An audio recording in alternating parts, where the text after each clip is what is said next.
Son las 6:59. Buenos días, dominicanos, dominicanas, ciudadanos y ciudadanas del mundo. Julio Martínez Pozo. Los comentarios de los temas más importantes, el programa de mayor influencia de la radio y la televisión nacionales y de todas las plataformas sociales. Buenos días a todo el equipo del Sol de la Mañana y a nuestras audiencias, a la de Sol, a la de Telefuturo, Canal 23, nuestro canal de YouTube y todas nuestras plataformas sociales. Entonces, vamos a identificar inmediatamente estos temas para desarrollarlos en el día de hoy. La discusión sobre un supuesto desacato judicial en Estados Unidos y la reanudación del fuego en Gaza. La solicitud de devolución de la Estatua de la Libertad, que es una locura de un sin oficio, y la negación de la extinción penal en el caso Tonto Útil. El caso Tonto Útil es el caso de Alexis, donde está Alexis Medina, su hermana, pero lo de Tonto Útil es por la figura que fue usada para articular ese expediente, que fue don Freddy Hidalgo, el exministro de Salud Pública. Entonces, ya que mencionamos estos casos, voy rápidamente sobre otros temas. Hubo un joven que el pasado 21 de febrero fue apresado en una redada. Ese joven terminó en el hospital de Engombe en una silla de rueda, pero ya en una rigidez mortal. Es decir, que existe la sospecha de que cuando fue llevado al hospital de Engombe ya había fallecido. No se sabe si le dio un infarto en la redada, si los policías sabían que cuando lo ingresaron al hospital ya había fallecido. Entonces se está en espera de lo que diga la experticia, la autopsia. Su madre está en reclamo de que esto se esclarezca. El joven se llamaba John Cor Reyes, apresado en Herrera, llevado al hospital de Engombe, y ahí a las 3:50 de la madrugada, cuando los médicos se acercaron para atenderlo, notaron que había fallecido y que había fallecido hace un tiempo. Ese caso debe esclarecerse. Una noticia buena que la ofreció el presidente Abinader en el día de ayer es que el departamento, la Oficina de Aduana y Protección Fronteriza de los Estados Unidos decidió levantar la veda que pesaba desde hace 2 años contra el Central Romana y que impedía que el azúcar producida por el Central Romana pudiera ser parte de la cuota de exportación azucarera de la República Dominicana hacia los Estados Unidos. Entonces, hubo algunas imputaciones porque se habló de trabajo infantil y se habló de trabajo forzoso en el caso del Central Romana. Estas cosas fueron negadas por el Central Romana, pero aún así quien tenía el poder de tomar la decisión la adoptó, que fueron los Estados Unidos de América.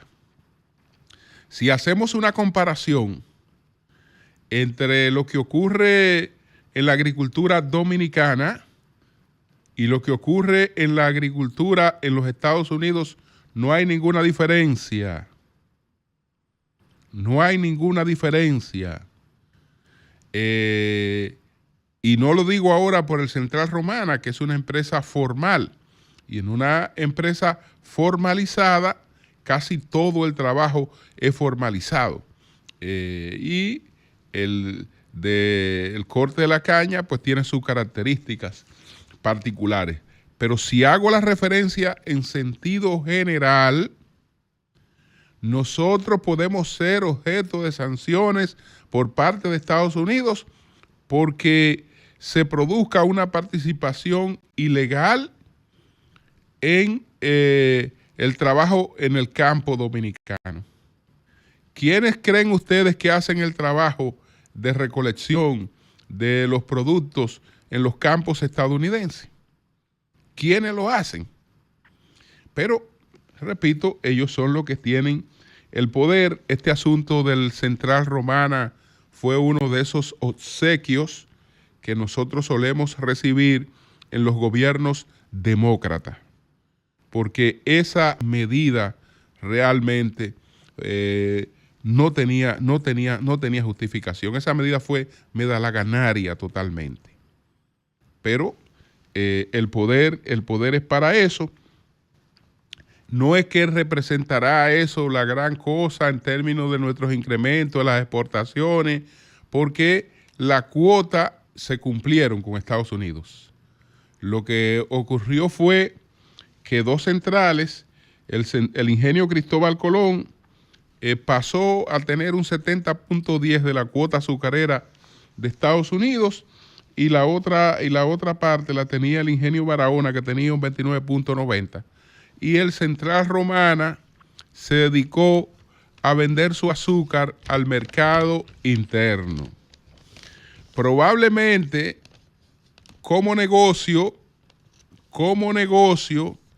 al Central Romana le iba mejor vendiendo su azúcar en el plano interno, pero una mega empresa como el Central Romana no vive de la venta de su azúcar, sino de muchas otras cosas para las que unas relaciones fluidas con los Estados Unidos son imprescindibles, más que por el tema de la cuota azucarera. Entonces nos alegra que eso se haya resuelto.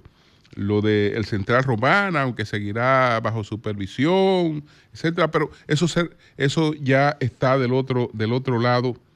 Gracias a Dios que eso está del otro lado. Entonces, señores, miren, hay dos situaciones que las mencioné. Una es la discusión sobre un posible desacato judicial en los Estados Unidos. Esto tiene que ver con lo que comentaba en el día de ayer, pero se trata de una discusión. Se trata de una discusión porque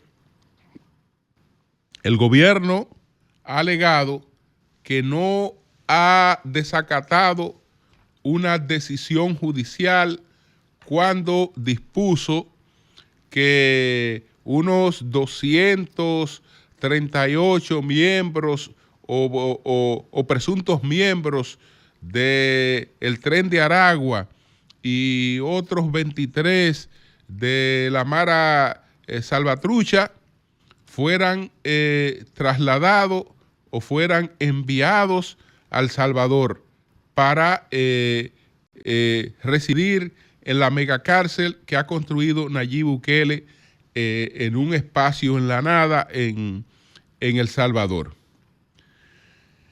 El gobierno alega que no ha desacatado ninguna decisión judicial y todo tiene que ver con horarios. ¿Qué es lo que ocurre?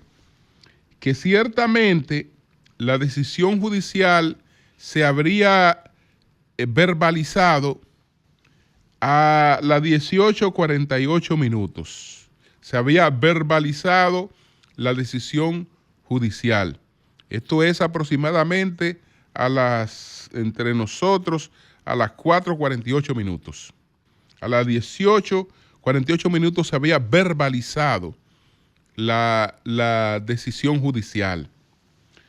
Pero la decisión judicial la orden judicial se emitió a las 19:26 minutos, por escrita. No tiene validez, no puede tener ninguna alegación el desacato de una orden judicial que no está escrita. Entonces la orden escrita para impedir que se produjeran estos traslados, ese envío de esas personas hacia El Salvador, se produjo a las 19:26 minutos.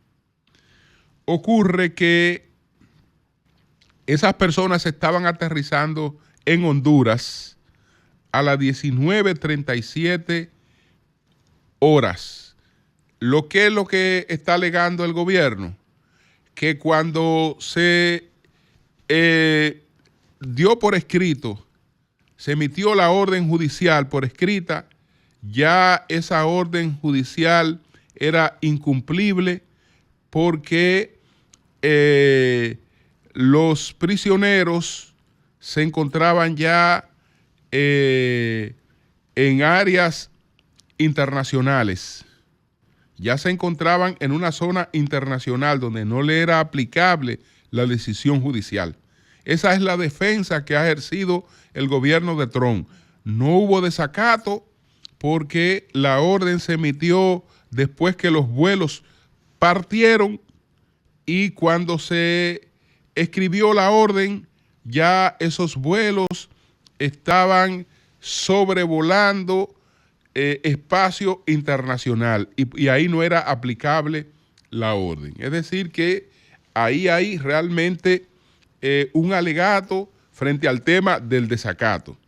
Lo que sigue cuestionando, sigue, digamos, en cuestionamiento, es que se trata de gente que son sospechosas, pero no se ha presentado una depuración que pueda probar que cada una de esas personas que fueron deportadas pertenecían a esa organización criminal.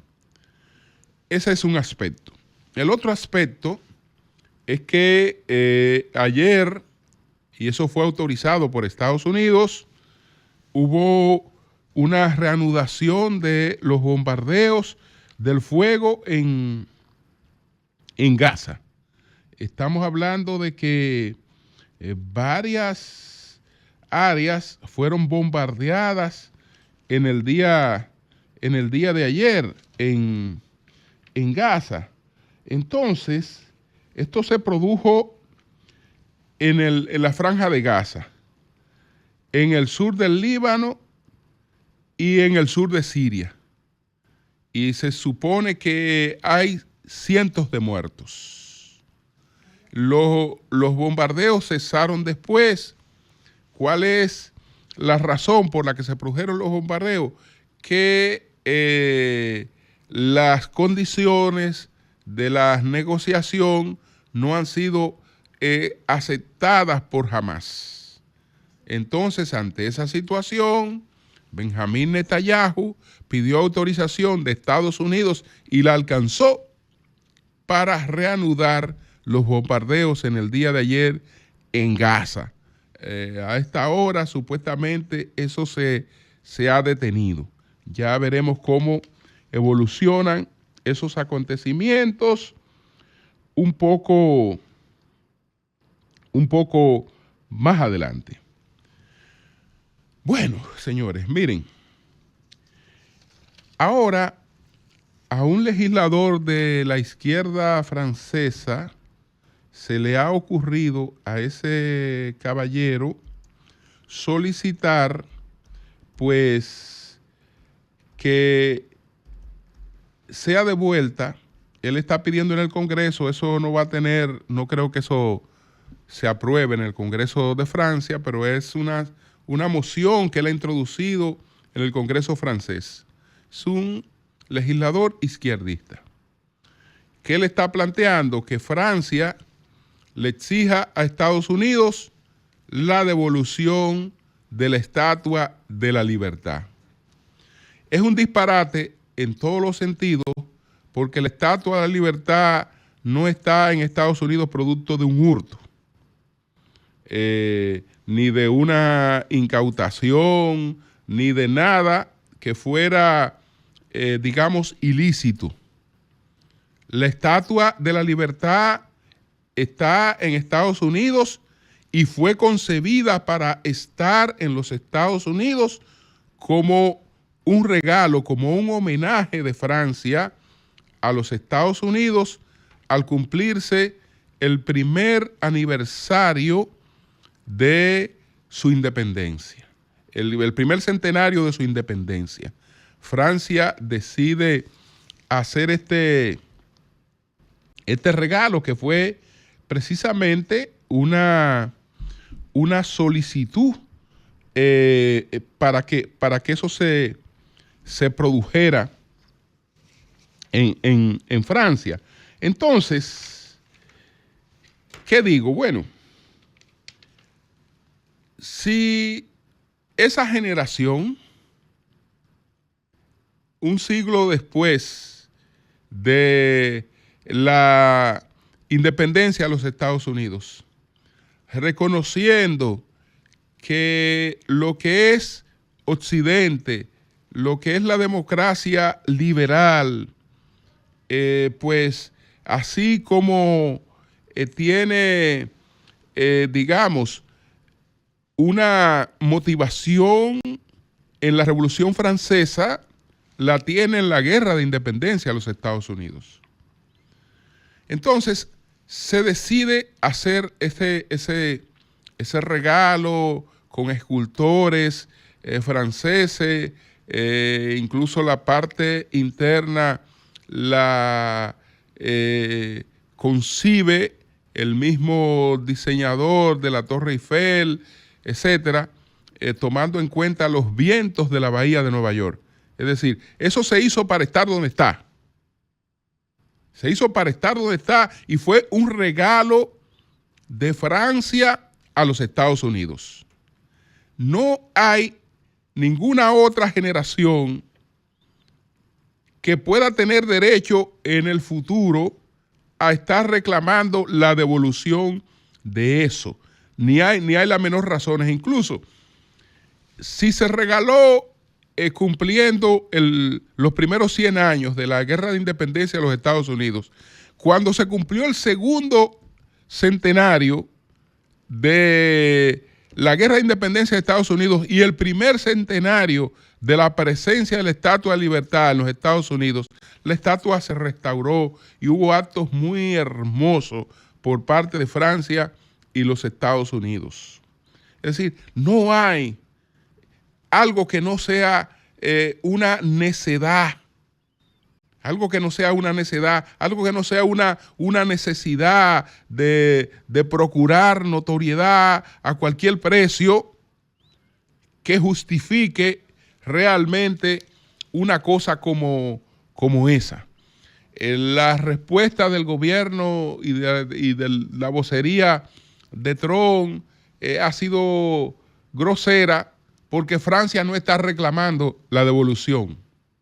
Por lo tanto, no hay que darle una respuesta a Francia, ni hay que responder de manera, digamos, humillante al pueblo francés. Porque eso no es un reclamo que está haciendo Francia, es un individuo sin oficio en el Congreso francés que está haciendo eso.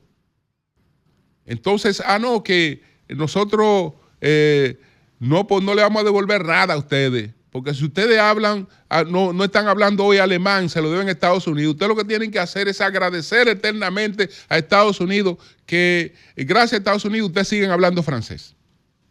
Bueno, hay algo de cierto, pero no se trata de una respuesta al pueblo francés. Yo creo que eso hay que aislarlo. Eso se me parece mucho. Y por cierto, tienen los mismos orígenes porque se trata de un legislador izquierdista, de estos izquierdistas sin oficio, igual que López Obrador, porque se me parece mucho a lo que hizo López Obrador, que fue solicitar que España le pidiera perdón a México por los crímenes de la conquista. Ese López Obrador ese López Obrador, que si bien es cierto que México va ahora, los países OCDE lo han declarado que va hacia una recesión, no va a la recesión solamente por el tema de los aranceles, que sí le está pesando. La incertidumbre con los aranceles está pesando en la economía mexicana. La economía mexicana también va a un estado de recesión por el último regalo que le dejó López Obrador. ¿Usted sabe cuál fue el regalito que le dejó ese caballero a México? El regalito que le dejó ese caballero a México es que los jueces tienen que cogerse por el voto popular. Yo quiero saber qué inversión duradera y de nivel e importante se va a un país donde los jueces se cojan buscando votos y haciendo campaña. Porque eso es un atentado total contra la seguridad jurídica, que es la primera garantía para el fomento de la inversión. Para el fomento de la inversión. Entonces, ¿por qué era eso una locura? Y aquí concluyo para pasar inmediatamente al otro tema, porque bueno, que España pida excusa a México por los crímenes de la conquista. Don José Vasconcelos, que es una de las más grandes autoridades intelectuales de México, estamos hablando de un filósofo, un gran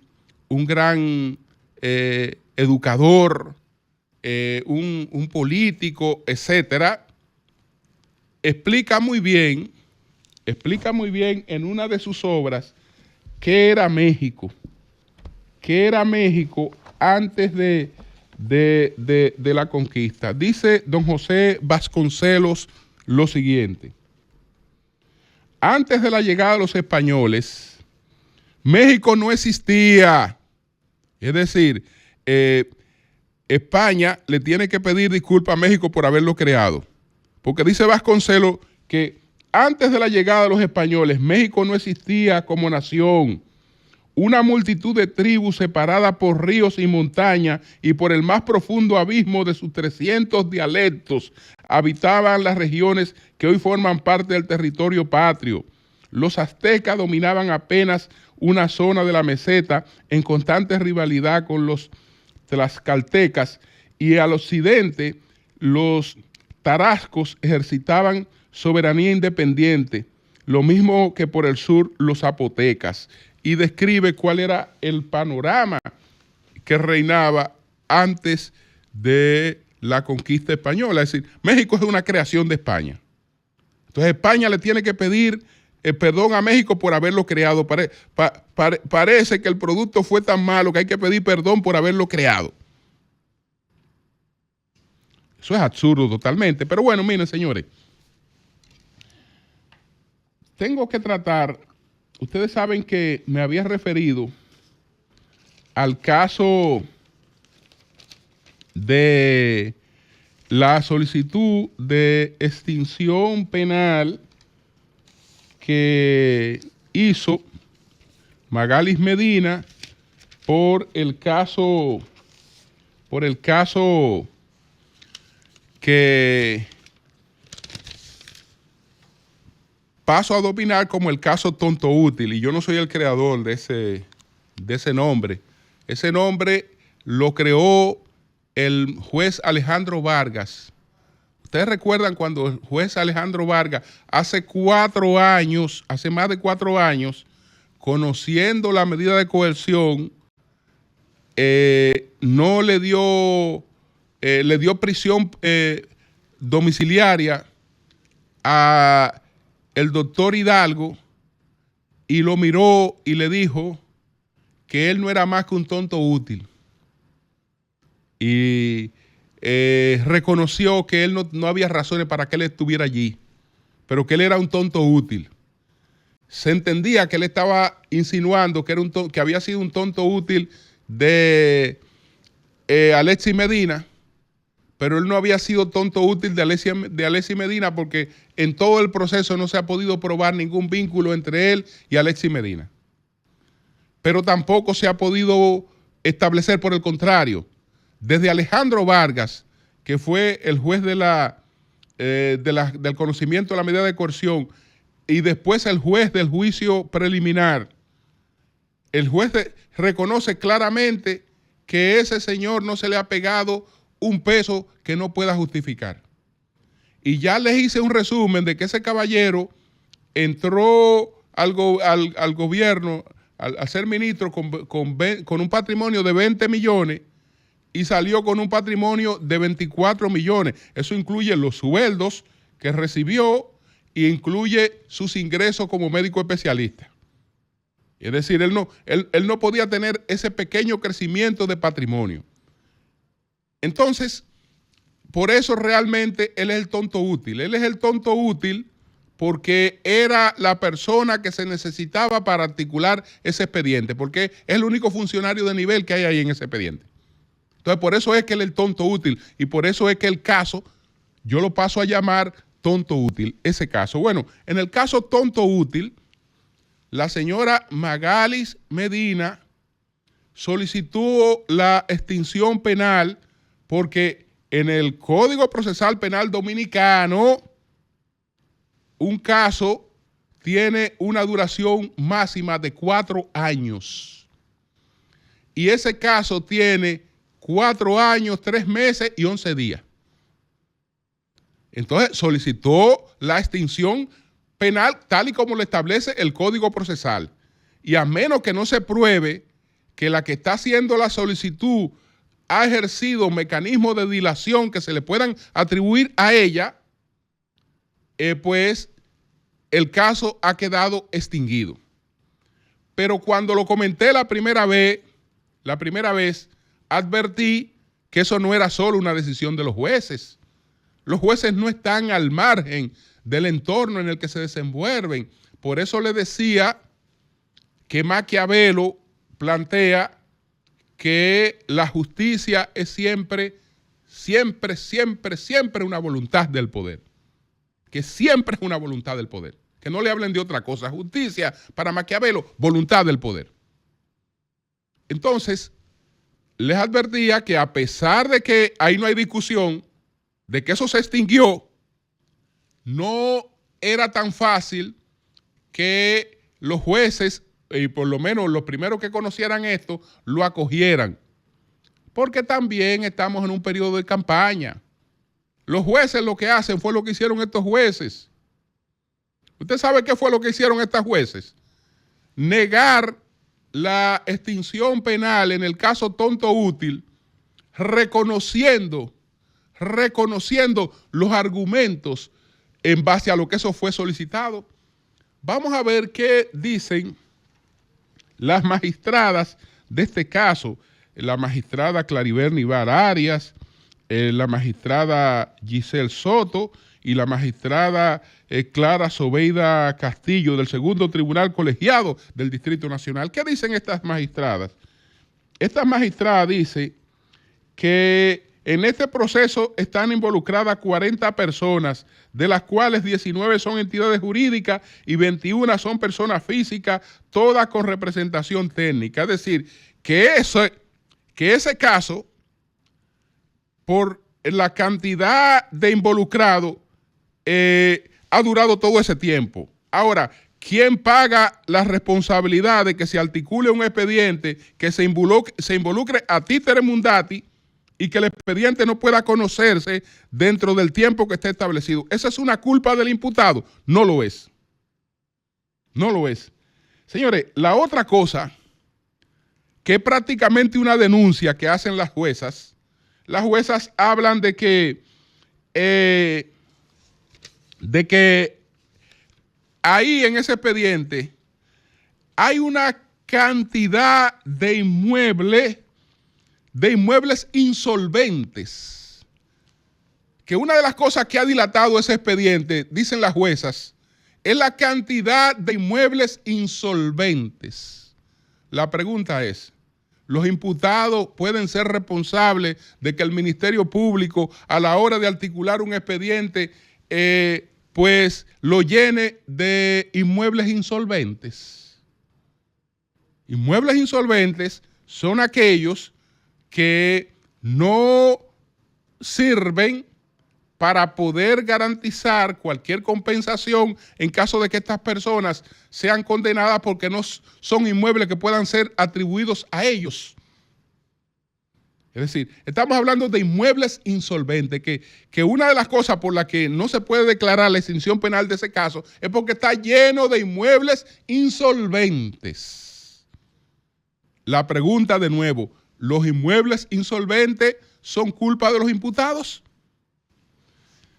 Lo otro, es partiendo de estos elementos reales que queda objetivamente materializado que estamos frente a un caso de complejidad real, no solamente por las partes involucradas, sino por la cantidad de pruebas que este tribunal ha tenido que administrar, donde estamos hablando de aproximadamente 4,000 elementos probatorios. Es decir, ¿quién tiene la culpa de que usted, en vez de estructurar un expediente con la cantidad de pruebas necesarias para que puedan ser examinadas en el tiempo que demanda el proceso, usted lleve 4,000 pruebas, la mayoría de las cuales no sirven para nada, que no son útiles absolutamente para nada, pero son más de 4,000 pruebas. Mire, como esto tiene más de 4,000 pruebas que no sirven para nada, la culpa es de los imputados. En sus alegatos no hay una sola cosa que pueda ser atribuida a los imputados, porque ellos hablan de recusaciones a jueza, pero la recusación a un juez es un instrumento de defensa que es parte del mismo proceso. No es, no es algo que pueda alegarse como una dilación antojadiza. Entonces, ¿qué es lo que han hecho estos jueces? Estos jueces lo que han dicho es: esa señora tiene razón al solicitar la extinción penal de ese caso, pero eso no se lo vamos a dar nosotros. Es decir, cogen todos los argumentos de ella, y lo vacían aquí, pero no le conceden la extinción penal, porque eso es echarse una vaina que no tienen por qué echársela. Además, yo les recordaba que hay campaña, los jueces están en campaña porque hay almas que salvar. ¿Y quién después es candidato para las vacancias, para las cosas, cuando detrás de todo esto dice Maquiavelo que está la voluntad del poder? Dice Maquiavelo, pues no van a ver que eso me lo he inventado. Ya no es Maquiavelo que dice que detrás de esto está, que esto no fuera así si no tuviera la voluntad del poder. Dice Maquiavelo.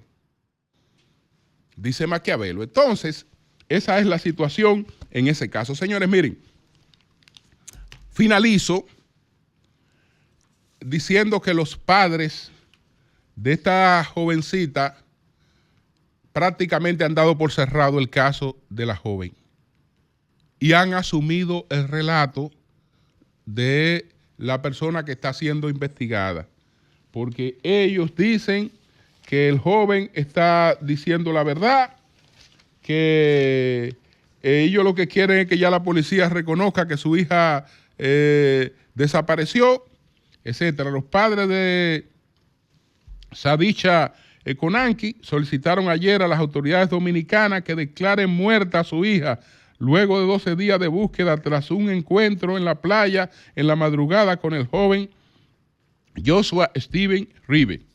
Y dicen que el señor Joshua está diciendo la verdad. Son los padres de la víctima.